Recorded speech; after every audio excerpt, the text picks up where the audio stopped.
بسم اللہ الرحمن الرحیم۔ السلام علیکم محترم ناظرین و سامعین، آپ سن رہے ہیں حیدران، جس کے مصنف ہیں محترم طارق اسماعیل ساگر صاحب، اور میں ہوں ڈاکٹر محمد انیب سلیمی۔ اس کتاب کا ہر عسکری نام، کردار، واقعہ اور مقام 100% درست، مستند اور ناقابل چیلنج ہے۔ تو آئیے محترم ناظرین و سامعین، ہم بڑھتے ہیں اس کہانی کی 19ویں قسط کی جانب۔ تم ادھر آؤ، کیپٹن انوج کمار نے بشیر بکروال کے سالے کو پہچانتے ہوئے کتار سے باہر نکالا جو کپ کپاتا اس کے سامنے کھڑا تھا۔ بشیر کہاں ہے؟ انوج کمار نے اس کی آنکھوں میں جھانکتے ہوئے سرد لہجے میں پوچھا۔ بشیر بکروال کے سالے کو کانوں کان خبر نہیں تھی۔ وہ تو اس بات کا تصور بھی نہیں کر سکتا تھا کہ بشیر بکروال بھی بھارتی فوج کے خوف سے گھر چھوڑ کر بھاگ جائے گا۔ وہ تو سارے گاؤں کو اپنے ہاں پناہ دیا کرتا تھا، اب یہ کیا ہو رہا ہے؟ اس کا تو ذہن ہی معاف ہو گیا تھا، خوف سے اس کی ٹانگیں لرز رہی تھیں۔ سرکار، سارے گاؤں سے حلف لے لیں، ہمیں تو اس بات کا بھی علم نہیں کہ وہ گھر سے جا چکا ہے، شام تک وہ گھر میں تھا، اس نے ڈرتے ڈرتے کہا۔ ابھی اس کا فکرہ بمشکل مکمل ہوا تھا جب ایک زوردار بٹ اس کی کمر میں لگا۔ اس کے عقب میں کھڑے حوالدار کرپارام نے اسے گالیاں دیتے ہوئے اس کے کمر میں اتنی زور سے رائفل کا بٹ مارا تھا کہ بشیر کے سالے کو اپنی ہڈی ٹوٹنے کا احساس ہوا۔ وہ درد سے بے حال زمین پر لوٹنے لگا۔ اس کے ساتھ ہی کیپٹن انوج کمار نے اس کو اپنی ٹھوکروں پر رکھ لیا۔ وہ دیوانہ وار گالیاں دیتے ہوئے اس کی کمر اور پسلیوں پر ٹھوکریں مار رہا تھا۔ مضروب کو اپنے بدن سے جان نکلنے کا احساس ہو رہا تھا۔ اسے یوں لگا جیسے ساری پسلیاں ایک ایک کر کے ٹوٹ گئی ہیں۔ درد سے بے حال بشیر بکروال کے سالے کو اس اذیت سے نجات اس وقت ملی جب وہ بے ہوش ہو گیا۔ اس کے منہ سے خون جاری تھا۔ سارا گاؤں سہما ہوا یہ منظر دیکھ رہا تھا۔ خوف کے مارے انہیں اپنی سانسیں گھٹتی اور دھڑکنیں رکتی محسوس ہو رہی تھیں۔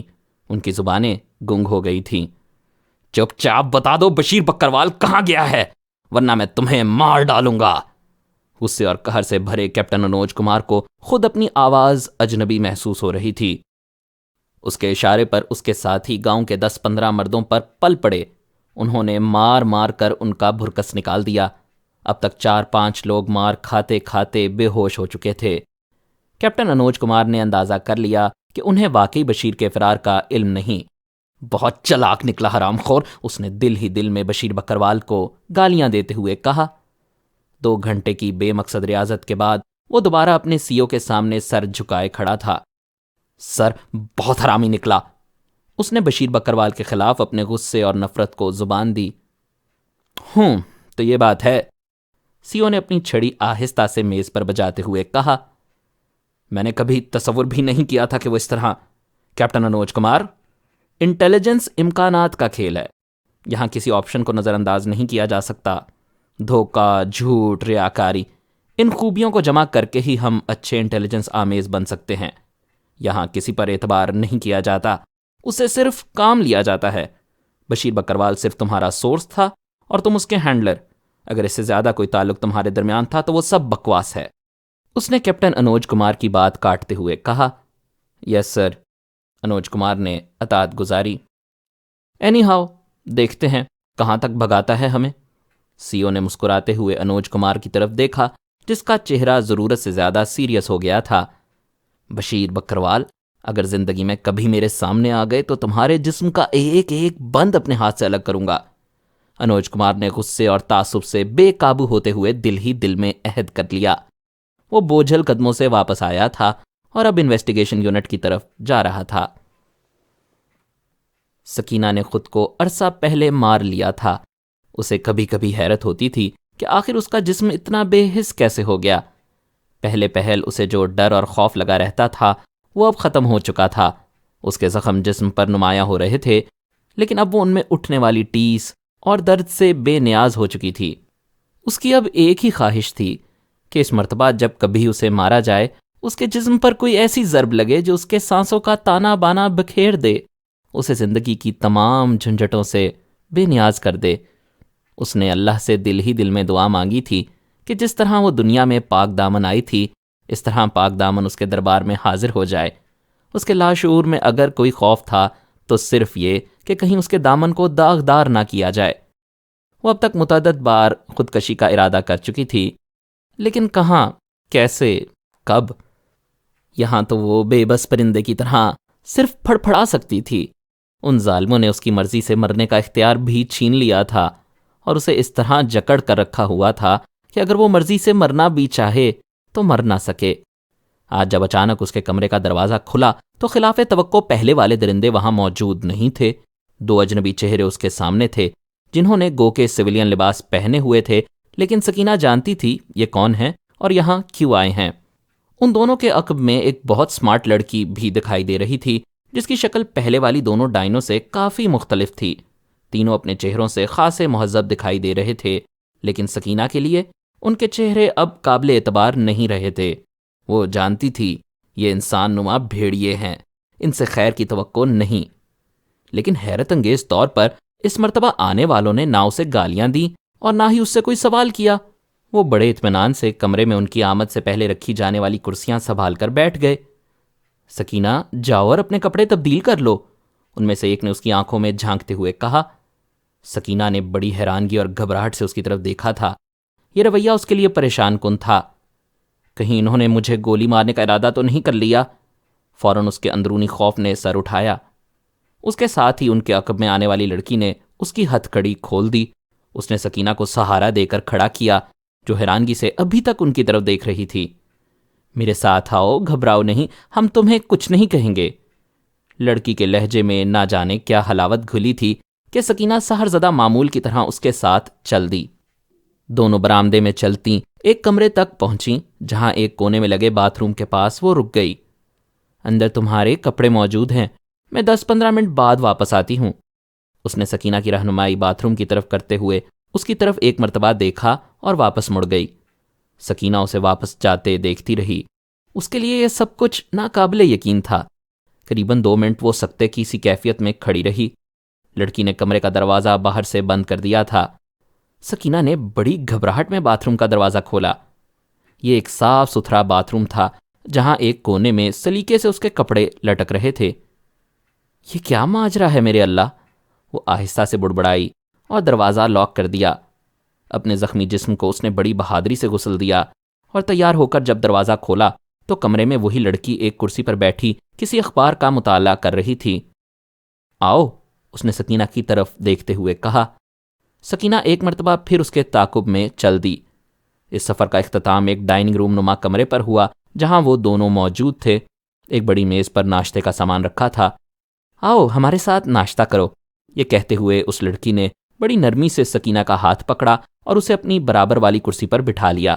سکینہ ہونکوں کی طرح ان کی طرف دیکھ رہی تھی۔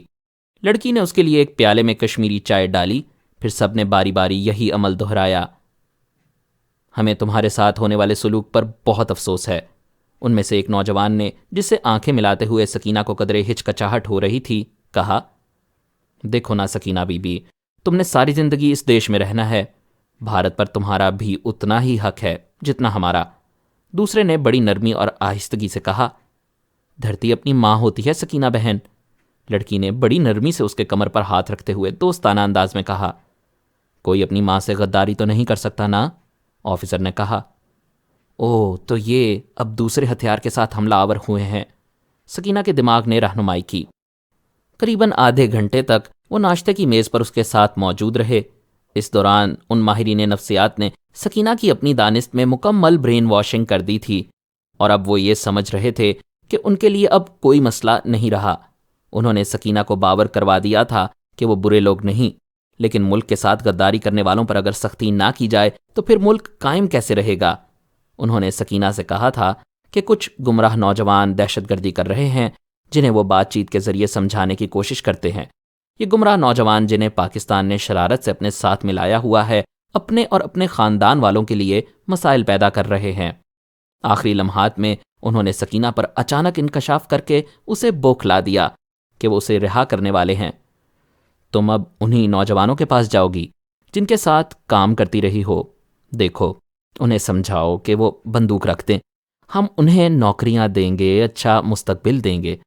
بھارت بڑا وشال دیش ہے، ان کے لیے یہاں بہت کچھ ہے، وہاں سرحد پار کیا ہے ان کے لیے؟ سکینہ حیرت اور سکتے کی سی کیفیت میں ان کی باتیں سن رہی تھی۔ اس پر ایک طرح سے بوکھلاہٹ طاری تھی، سمجھ نہیں آتی تھی کہ سچ کیا ہے اور جھوٹ کیا۔ ایک بات تو بالکل صاف تھی کہ یہ جھوٹ بول رہے تھے۔ اگر واقعی اسے رہا کرنے کا فیصلہ ہو گیا تھا تو ضرور انہیں کسی نے اس پر مجبور کر دیا ہوگا۔ کیا میرے والد نے؟ اس نے خود سے سوال کیا۔ آخر وہ بھی تو کئی سال سے ان کے لیے کام کر رہا ہے۔ ممکن ہے اس نے اپنی گزشتہ خدمات کا واسطہ دے کر آئندہ کے لیے کوئی بڑی ضمانت دے کر اسے رہا کروا لیا ہو، لیکن نہیں۔ اس کے دل و دماغ دونوں نے یہ ماننے سے انکار کر دیا۔ یہ لوگ اس طرح ماننے والے نہیں۔ ضرور مجاہدین کے ہاتھ ان کی کوئی بڑی کمزوری آ گئی ہے۔ یہ کارروائی ضرور مجاہدین کی ہے۔ اگر یہ سچ ہے تو بخت خان نے اپنا وعدہ نہیں بھلایا۔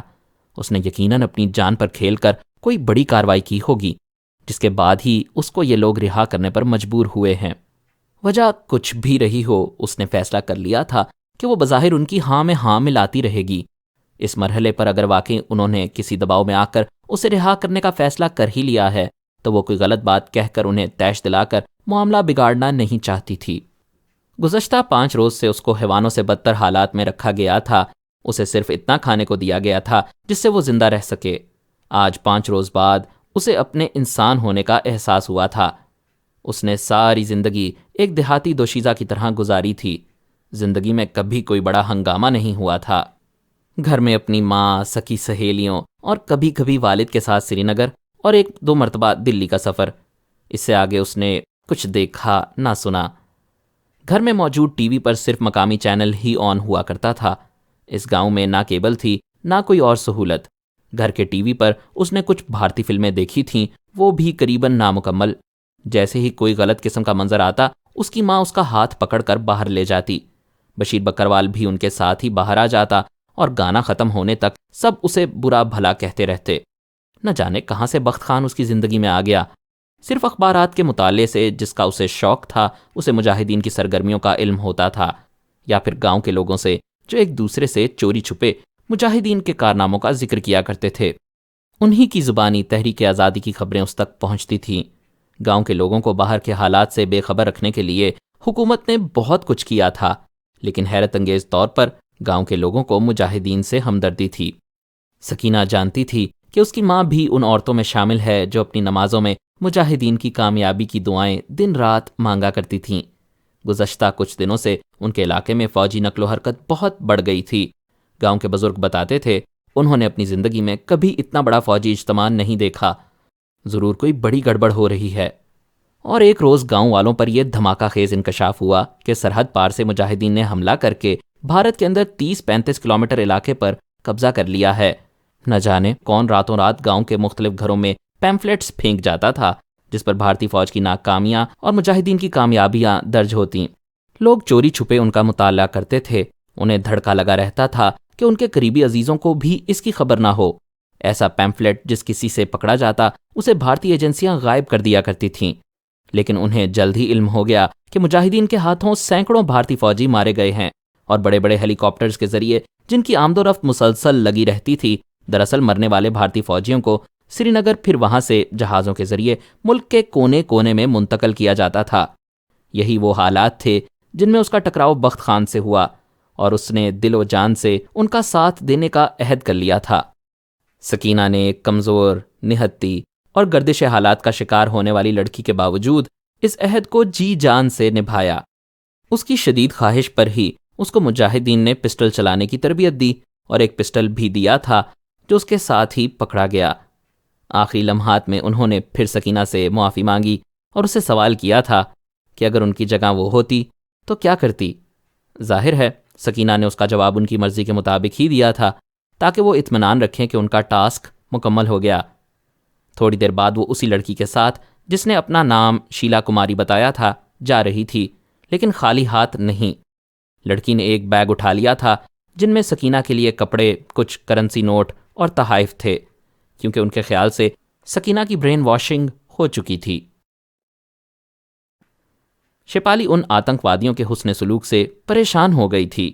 وہ حیران تھی، اب تک اس نے کم از کم 20 مرتبہ انہیں انگریزی میں ڈانٹا اور گالیاں دی تھیں، لیکن کیا مجال جو ان کی طرف سے جواب میں ایک لفظ بھی کہا گیا ہو۔ یوں محسوس ہوتا تھا جیسے ان کے جذبات ہی نہیں، وہ صرف گوشت پوست کی مشینیں ہیں۔ جن میں سے دل نکال لیے گئے ہیں۔ نہ تو اس کے کسی سوال کا جواب ملتا تھا، نہ ہی اس کی ڈانٹ ڈپٹ کا کوئی برا مناتا تھا۔ البتہ ان کی طرف سے شپالی کو بہترین کھانا، چائے، کافی مسلسل سپلائی ہو رہی تھی۔ شپالی نے اتفاق سے انہیں بھی کھانا کھاتے دیکھا تھا اور اسے ان کی حالت پر رحم آ رہا تھا۔ یہ لوگ عام سی سبزی دال کھا رہے تھے، لیکن اس کے لیے بڑا VIP قسم کا کھانا لایا جاتا تھا۔ اپنی اخلاقیات سے متاثر کرنا چاہتے ہیں مجھے، گدھے کہیں کے، اس نے نفرت سے ہونٹ سکیڑتے ہوئے سوچا۔ ساری رات وہ آرام دہ بستر پر کروٹیں بدلتی رہی۔ صبح ہونے پر اسے نیند آ گئی۔ اسے بیدار ہونے کے بعد احساس ہوا کہ دوران نیند اس کے لیے بیڈ ٹی آئی تھی جو اب ٹھنڈی ہو چکی تھی۔ شاید انہوں نے شپالی کو جگانا مناسب نہیں جانا تھا۔ شپالی آنکھ کھلنے پر ہڑبڑا کر اٹھی۔ ڈراؤنا خواب اس کے لاشعور میں ابھی تک محفوظ تھا، جس نے ابھی تک اس کو ایب نارمل کیا ہوا تھا۔ اس نے خواب میں خود کو کسی جانور کی خوراک بنتے دیکھا تھا اور اب یہ سمجھ رہی تھی کہ قربانی کے جانور کی طرح ذبح کرنے سے پہلے یہ لوگ اس کی خاطر تواضع کر رہے ہیں تاکہ وقت آنے پر اسے اچھی طرح ذبح کیا جا سکے۔ او مائی گاڈ! اس کے منہ سے اچانک نکلا اور سامنے کا دروازہ کھلا۔ اس مرتبہ وہی لڑکی اندر آئی تھی جو کل شام اس سے ملی تھی۔ اس نے اپنے ہاتھ میں ٹرے اٹھا رکھی تھی جس میں تازہ کشمیری چائے کی مہک اٹھ رہی تھی۔ صبح خیر، اس نے شپالی کے سرہانے دھری تپائی پر چائے کی ٹرے رکھتے ہوئے کہا۔ معاف کیجیے، 8 بجے ہم چائے لائے تھے، آپ سو رہی تھیں، جگانا مناسب نہیں سمجھا، بڑے احترام سے اس نے کہا اور سامنے کرسی پر بیٹھ گئی۔ اچانک ہی شپالی بھڑک اٹھی۔ اسے غصہ آنے لگا تھا۔ اس کے خیال میں یہ لوگ اس سے منافقت کر رہے تھے۔ کیا سمجھتے ہو تم لوگ خود کو؟ اس طرح کی حرکتیں کر کے تم کیا ثابت کرنا چاہتے ہو؟ بے وقوف بنانا چاہتے ہو؟ اندھی ہوں کیا میں؟ مجھے دکھائی نہیں دے رہا؟ تم دہشت گرد ہو، باغی، ملک دشمن، غیروں کے ہاتھوں بکے ہوئے لوگ۔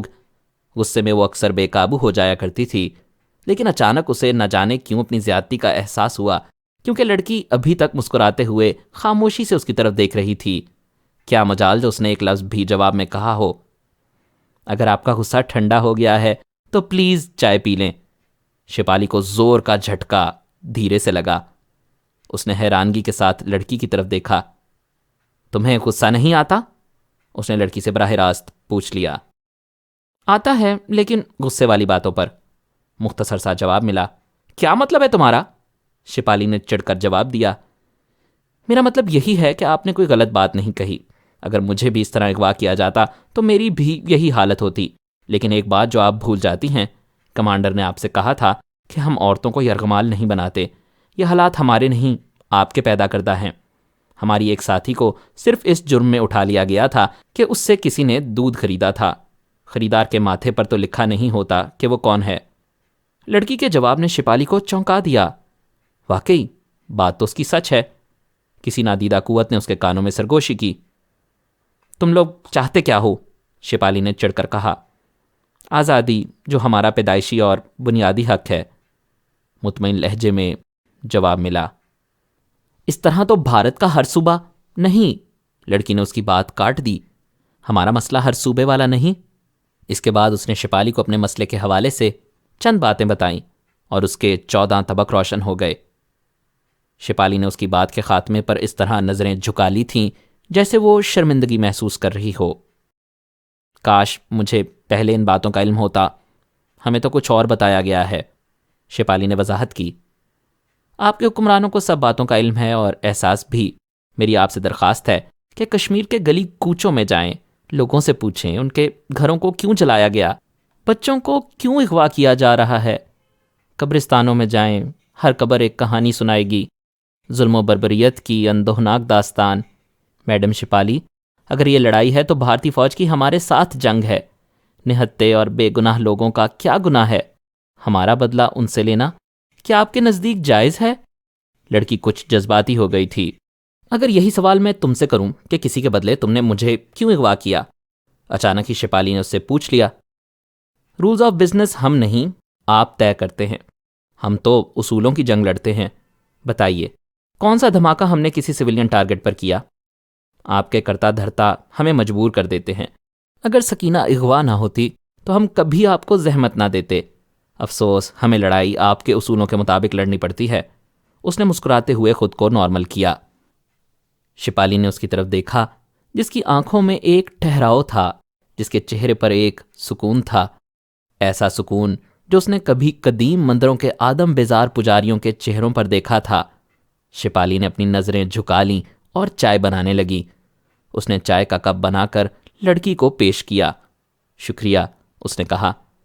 کیا میرے ہاتھ سے چائے بھی قبول نہیں کرو گی؟ شپالی نے عجیب سے لہجے میں کہا۔ ایسی بات نہیں، آپ میرے لیے بہت محترم ہیں، لیکن یہاں کے کچھ اصول و ضوابط ہیں جن کی پابندی ہم پر لازم ہے۔ ہم اپنے حصے کے راشن سے زیادہ کچھ نہیں کھاتے پیتے، اگر مل جائے تو بانٹ کر کھاتے ہیں، لڑکی نے جواب دیا۔ مزید اقساط سننے کے لیے ہمارے چینل کو سبسکرائب کیجیے، بیل آئیکن کو کلک کریں تاکہ آپ کو ہمارے نئے اپلوڈز کے متعلق نوٹیفیکیشنز ملتی رہیں۔